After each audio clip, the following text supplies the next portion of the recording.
it's bedtime. But first, a word from our sponsor, Matt. As a kid, my bedtime routine involved brushing my teeth and begging for just 5 more minutes. Now that I'm older, my routine is about the same. But I have to admit, I often find myself staring at my phone trying to get just a little bit more work done. But lately, I've been making sure to put my phone down and pick up a book instead, which is why I was excited to learn about Blinkist, our sponsor for today's episode.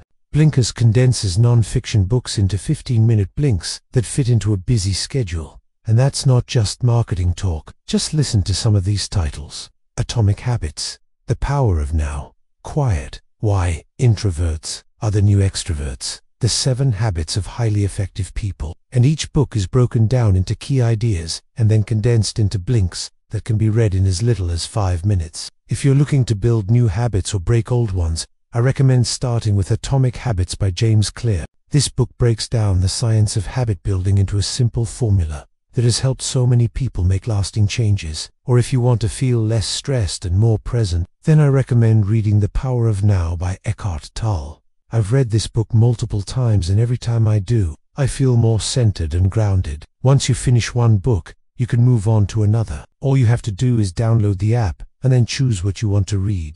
Each blink takes just a few minutes, so you can get through several books in a month, all while fitting them into your daily routine.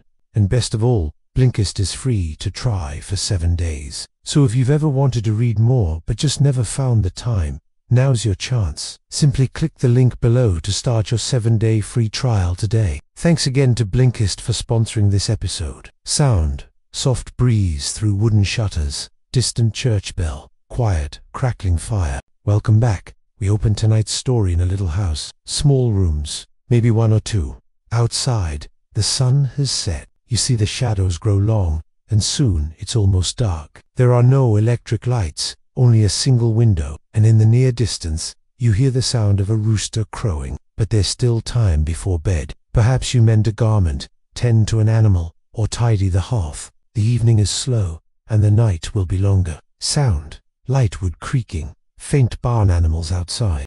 When you think of going to bed in the Middle Ages, you might imagine knights and royalty, kings and queens. Maybe you picture a stone castle, cold and imposing. But most people in medieval Europe lived in homes like this. Peasants and farmers tended their crops and livestock and slept in simple houses made of wood, much like you and me. And even though there were differences between rich and poor, they all shared the same darkness when night fell. This darkness was deeper than ours, without streetlights, without neon signs, without the glow of screens. It was absolute black. Even during harvest season, when you could see the moon or stars, the night was far from inviting. It was filled with danger and uncertainty. In the dark corners, rats scurried, strange noises echoed, your eyes played tricks, wolves howled, owls hooted, sometimes men fought. And inside your home, who knew what stirred in the shadows? Your wife, maybe. Your children, perhaps. Your cow. In the morning, you'd laugh about such fears. But tonight,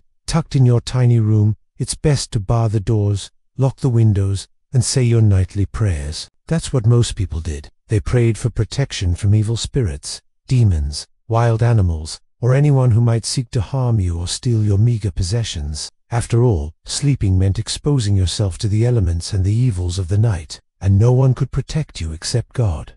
And so you whispered your pleas into the blackness, hoping the morning would come quickly. Sound, gentle ambient hum, distant owl hooting. In the Middle Ages, they didn't have alarm clocks, iPhones, or telling the time was harder, and so they kept different hours than we do. These hours were slower. When the sun went down, you ate dinner, then gathered close to your fire. And when the fire burned low, it was time for bed. Most people slept early, around 8 or 9 p.m.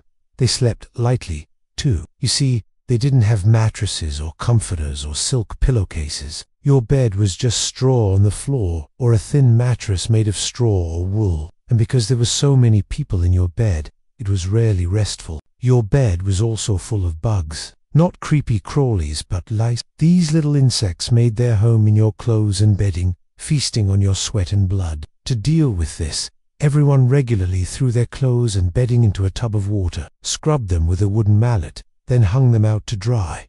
This, of course, wasn't ideal, but it was necessary. It was a fact of life. You didn't buy new sheets. You made do with what you had, and you never complained about the heat. In the summer, in the winter, you shivered. And if someone woke you from your sleep to tell you the cows were loose or the king was coming, you simply nodded and got back to bed.